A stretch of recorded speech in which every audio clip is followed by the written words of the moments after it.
Well, on my last video about Ron Paul and Iran, obviously, no surprise with the subscribers I have. Most people agree.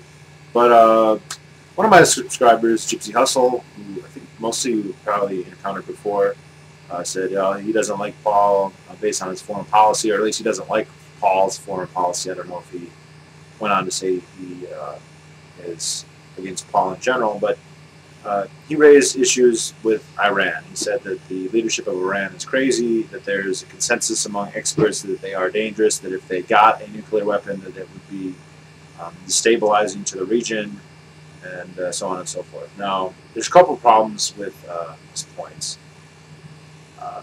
One thing is, I tend to agree that the leadership in Iran is at least in some way crazy, but that is a characterization that I would apply to governments everywhere. The things that Barack Obama and George Bush do are kind of crazy. The incentives for politicians is to do things that, if they benefit them, they will do, even if they are extremely harmful to the countries that are the people that they are supposedly there to protect.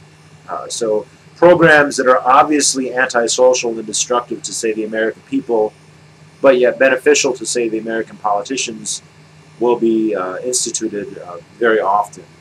And it's easy to look at that and say, look, aren't these people crazy? Because you're assuming that they're doing things like they say they are to help everyone, when in reality they are just as self-interested, if not more self-interested than everybody else. So in this respect, Ahmadinejad and the Ayatollahs, who are really the real power in Iran, not him, probably could do things that are considered crazy. But this would also be true of the American government, the British government, the French government, and so on and so forth. And I don't see any reason to conclude that the Iranian leadership is more crazy than others. I think if Dick Cheney had been president, he would be more crazy than Bush. I think that if Michelle Bachmann was president, she would be more crazy than Obama or Bush. I don't see Ahmadinejad as being crazy. The little that I've seen of him and giving interviews and stuff, he sounded very rational. For instance, I saw him give an interview where, asked about nuclear weapons, he said, look, America has thousands and thousands of nuclear weapons, the ability to deliver them anywhere they want at any time, against any enemy, any target. If we were to have one or two, this would not in any way change the balance of power to the extent that we would be able to win a war, or the war with the United States would be beneficial to us.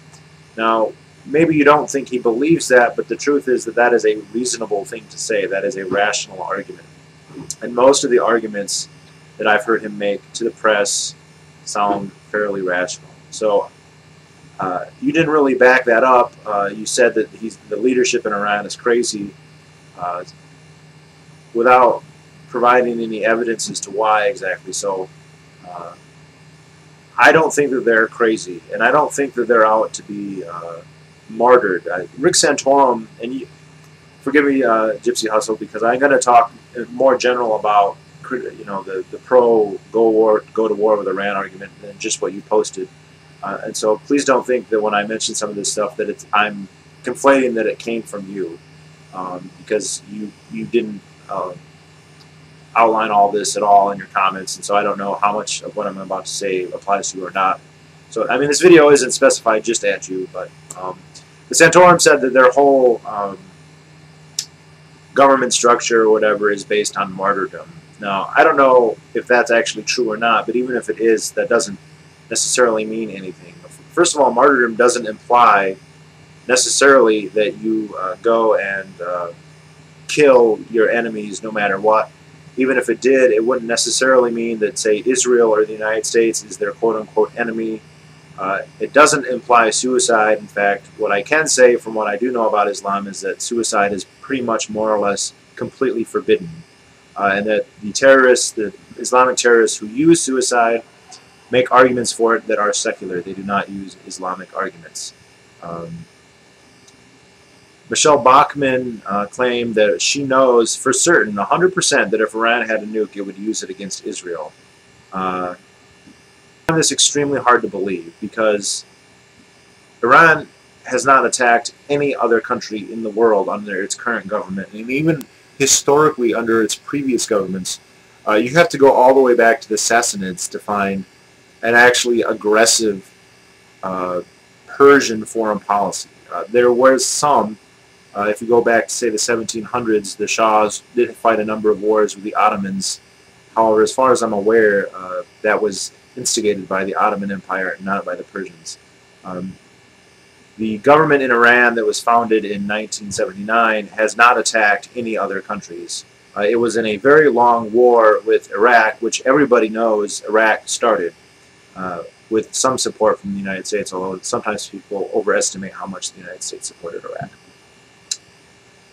If indeed Iran's motivating force in its existence is to create a worldwide caliphate, then it is doing a very horrible job. It hasn't attacked anybody. It hasn't attacked its much weaker neighbors, say to the north in Azerbaijan. It hasn't attacked Russia. It hasn't attacked Pakistan. It has not attacked Afghanistan. It did not attack Afghanistan even when Afghanistan was relatively weak, say under the Taliban or at any point after the Soviets left. It has not attacked Kuwait. It has not sent its navy or its missiles to do anything.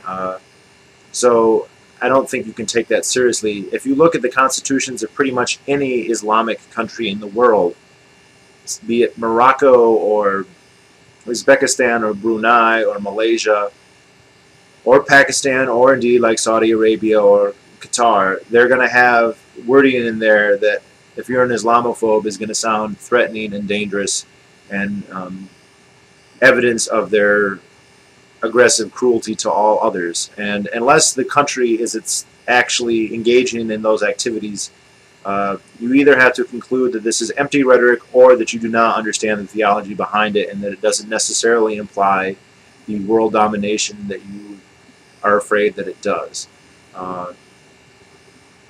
You compared Iran to Hitler earlier. Now this is getting really, really old to compare everybody we want to go to war with Hitler. Comparison does not stand at all. And of course I'm one who would question our involvement in World War II. I have a number of videos on it, but beyond that, relatively speaking, Iran is not powerful like Germany was. Germany was much more powerful relative to its neighbors and relative to the United States than Iran currently is, which is saying a lot because even then Germany was woefully overmatched against its enemies, be they Britain, be they Russia, be they the United States. And Iran is far, far beneath them in relative strength. Secondly, Germany had a long history of imperialism before World War II. World War I, obviously, the Franco-Prussian War, as soon as Prussia became the dominant city-state in Germany, Germany was an aggressive state, and Prussia was an aggressive state before that. And they had an empire, and they wrote about how they needed to have all this empire. And Hitler was not the first German intellectual to talk about how the Germans needed to take land from the east. And of course, Hitler wrote a book called Mein Kampf, where he didn't explicitly talk about conquering, but the need to acquire land to the east. Ahmadinejad has not done this. The Iranians have not done this. The Ayatollahs have not done this. There's no book about how they're going to attack, and they don't have the history to support this. They don't.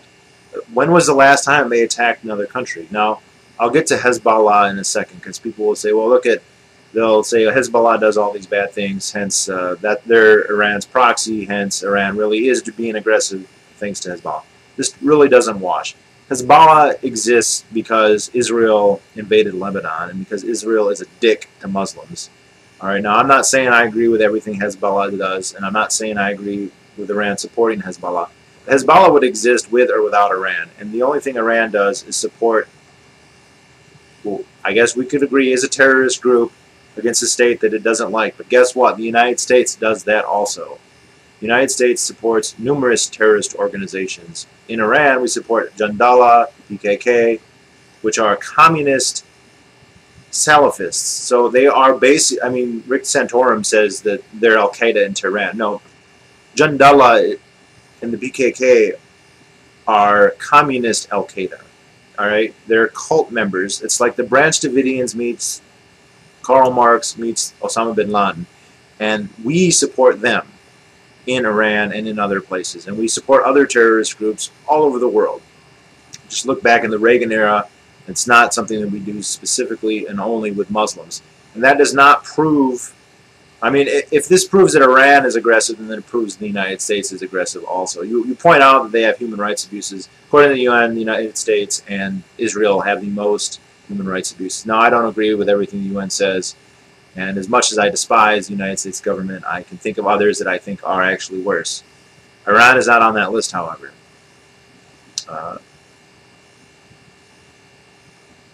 Now, it's interesting when you debate this, because people will say, well, it's obvious to everybody that the relative of Iran to, say, the United States is insignificant, and actually also to Israel. Everyone knows Israel could wipe Iran off the map. And this is interesting because this is true whether or not Iran ever gets a bomb or a couple bombs or several bombs. It could have quite a few bombs and it would be no match for Israel. And this is not a secret. And they'd obviously be no match for the United States. And Ahmadinejad, in an interview, one of the few that I've actually watched, basically admits and demonstrates that he understands this. So if Iran were to develop a nuclear weapon, which they're not, but let's assume that they did, and I'll be frank, I don't care if they did, if they want to. That makes sense to me. I mean, I don't care in the geopolitical sense. Obviously, I'm an anarchist and I don't like government, but we're not to that step yet. So if they had a nuclear weapon, just wondering, that's going to immediately shoot at Israel. That would give them nothing. That would not create the caliphate that Michelle Bachmann is talking about. What that would do is cause the extinction of Shiite Muslims, because the second-rate capability of Israel would be used, and they would murder tens of millions of Iranians and probably God knows who else in the process.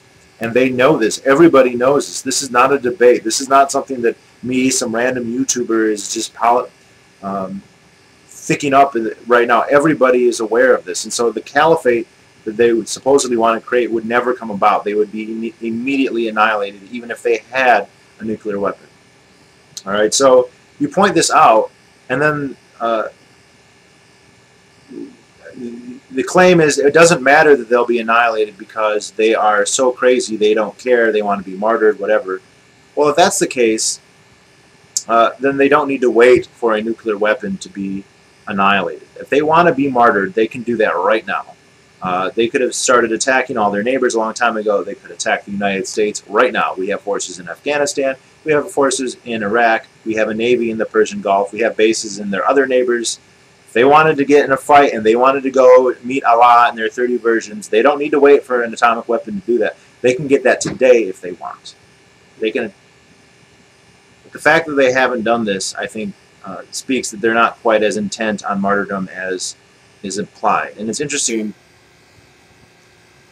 when you really talk to when some of the Israeli ministers and stuff have really been put to task on it, they say they don't really want a war with Iran. They just want the United States to intimidate them and be tough around them, and that way they won't get into any trouble.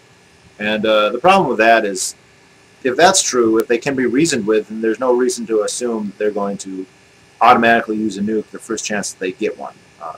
The reason that they want a nuke is pretty clear. The reason is it's a deterrent to being invaded. If they had a nuke, it would be much less likely the United States would ever attack them. And I don't see how this is a destabilizing thing. This doesn't mean that they have offensive capability. They won't be able to invade Pakistan if they have a nuke. If they have a nuke, they won't really be able to invade Afghanistan. One nuke won't get you anything, and they don't have any reason to. They won't be able to invade and take over Iraq any more than we've already allowed them to do. So there's no reason they won't be able to invade Saudi Arabia. Saudi Arabia doesn't have a nuke and they don't have a great military, but it doesn't matter. They have all this oil, and if they said, "Oh, Iran's going to nuke us unless someone helps us," then someone will help them. And then they'd shoot their one nuke, and then they'd all be killed. Or their 5 nukes, or whatever pitiful number they're able to make. Which apparently they're not able to make any, but let's assume that they had some kind of tiny capacity.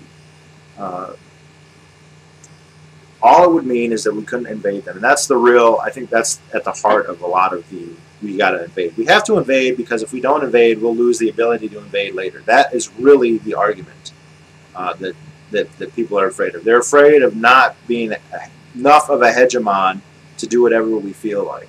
And so they will prevent, and this is explicit in the doctrines of the neoconservatives. They want to thwart the creation of any other world hegemon. You know what? I don't know why they stick to this because that already failed. Because, you know, even though Russia isn't a superpower, it's still a hegemon. And China is a hegemon. And France is a hegemon. And Germany is a hegemon. And Japan is a hegemon. South Korea is a hegemon. UK, Brazil, I can go on and on. These are states that the United States cannot thwart. These are maybe states that if we got in a protracted war, we might win. But we would defeat, we would lose in our it would be a Pyrrhic victory. We would destroy ourselves in such a war. And so it's like they're like, I don't know, it's like the guy who can't win a fight against a bigger guy, so he picks on a little guy where he might still have a chance, and that would be Iran. But even then, I'd be worried about what would happen in a war with Iran. So the other thing you mentioned is there's consensus among the experts. Well, you know as well as I that any policy the government wants is going to have a gaggle of experts who say that it's absolutely necessary or at least a good idea, and that there'll be enough of these people to say that there is, quote, a consensus.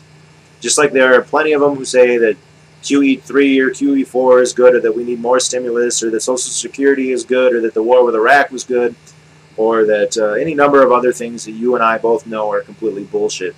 There's going to be a gaggle of people, either directly in government service or indirectly in government service, who are going to say this. Now, that doesn't mean every single one of them is a paid shill or is a liar who doesn't believe the shit that they're saying. What it does mean, though, is the people who, the powers that be, hire those people. You know, there are experts who I'm sure genuinely believe Iran is a threat and who should be dealt with harshly in a military means and whatever. And those are the people who get to be on Fox News and CNN. And those are the people who get to give lectures at the American Enterprise Institute and who get to be foreign policy advisors to President Bush or President Obama. If you're an expert who says, you know, Iran's not really that big of a threat, and we should have détente with Iran, and we should be friends with Iran, chances are you won't be on Fox News, you won't be on CNN, you won't be in the cabinet, and you won't be. And that doesn't mean that they're wrong. That just doesn't mean that what they advocate is in the interests of the powers that be, and so they aren't given the authority that you think is makes their ideology better. You know, there are experts who say we shouldn't go to a war with Iran. And you have to listen to the arguments, not just take a vote and say, well, this many experts believe this and that many experts believe that. No, it's not democracy. Right and wrong, or the correct, most obvious, or best policy is not based on what a majority of people think. I, for one, do not think that the warmongers have a uniform ideology. I think that some of them are shameless profiteers. I think that some of them are shameless politicians who know that governments love to get in wars that they know that they can win. Now, they don't get in wars that they think they're going to get annihilated, because that would not serve their interests. But little wars that they think that they can win make them more popular, and they can raise the money, especially now with fractional reserve banking. This was less true when you had kings paying for the wars themselves, although it's still to an extent. So this is why a country like the United States would want a war with Iran. This is also why a country like Iran does not want a war with, say, the United States or Israel, because a war with the United States and Israel would be a disaster for Iran, for the Iranian government anyway. And so that's why they're not. If they wanted a war with us, they could have it right now if they wanted. And they're not taking. They actually have been very delicate. Do you remember when they caught those British sailors in the Persian Gulf or something or other a couple of years ago? Did Ahmadinejad keep them as slave labor? And no, he let them go on Easter and said, it's an Easter present. Thank you. They're spies, but we're letting them go. He's obviously conciliatory. He doesn't want a war with the United States. America wants a war because the politicians in America won't pay the price, and they think that they'll become popular for it. The other part, there's a lot of Israeli influence behind this. Now, within Israel's not a hegemonic bloc either. There are people in Israel who say that we shouldn't go to war with Iran, that Iran's not a threat, including Menachem Begin and a number of other defense ministers, former Mossad heads who have said, look, there's nothing. Whether Iran has a nuke or not, we shouldn't go to war with them. If we had a war with them, whether they had a nuke or not, would be terrible for Israel, and so it doesn't make a whole lot of sense. Unfortunately, Benjamin Netanyahu is not one of these individuals, at least as far as we know. Although Benjamin Netanyahu has said that Iran is not really a threat to Israel. The threat that Iran poses to Israel is not an existential threat. It poses the threat in this idea that in Israel there's a problem right now with negative immigration. A lot of really intelligent, highly educated, skilled Jews are leaving Israel to, say, the United States or Australia or the UK. Why? Because in Israel there's a draft, there's high taxes, and Israel is, for lack of a better word, a police state and also verging on a theocracy at this point, a Jewish theocracy. Well, many Jews are highly skilled, they're secular, they don't care about the Torah or the Quran or any of that, and they don't want to be in the army. They'd rather work in Silicon Valley and make a good living with lower taxes, less regulation. And so a lot of smart Jews are leaving Israel. Now there's immigrant Jews coming in, but they're mostly from Eastern Europe, and they're just basically peasants, and they don't make up for the difference. So there's a brain drain in Israel right now. And the worry is that with Iran having nuclear weapons, more brain drain will happen. That is, okay, maybe you don't like that, maybe that's bad for Israel, but that does not mean that all the Jews are going to be wiped out or we're going to have another Holocaust. It just means that there's an immigration imbalance in one tiny little country in the Levant. It's not a huge deal. The other thing that they're worried about is that Hezbollah will be, quote, emboldened. That doesn't mean that Hezbollah is going to take over Israel or march on Tel Aviv or kill everyone or blow up the Knesset. It just means they're going to make more political demands. And why shouldn't they? God, there's nothing wrong with that. Palestinians are going to make more demands whether or not Iran has a bomb. This is not a reason to go to war. It's not a casus belli, and they know it. I don't know. I think there's just a momentum to go to war among certain party, and there are some Jews who are fucking zealots, who are very, very religious, and who think that the world should be Jewish, or that all non-Jews are goyim, that they should be put to death, and so on and so forth, or who do want to bring about the... I said in my first video, the second coming. Obviously, Jews don't believe in the second coming. They would believe in the first coming if they don't. I misspoke. I apologize. But there are some Jews who believe that. Now, I don't think it's a majority, but it's a big part of the Likud party, and they're the ruling party in Israel, and that's a big part of Israeli politics.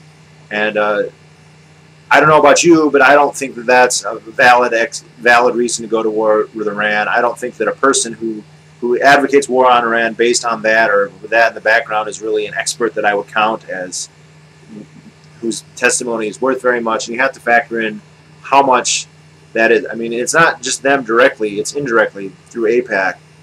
They have many supporters here who aren't necessarily zealot Jews, but who are taking their orders from people who are zealot Jews. So, gosh, that's going to sound really anti-Semitic, but it's true. I mean, there are lots of zealot Jews, just like there's a lot of zealot Christians, and there are a lot of zealot Muslims, but guess what?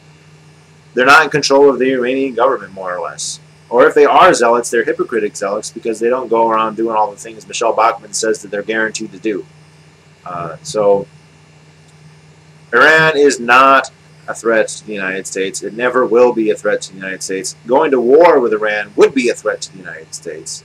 It would be a huge mistake. It would be a disaster. And there's no reason to have it.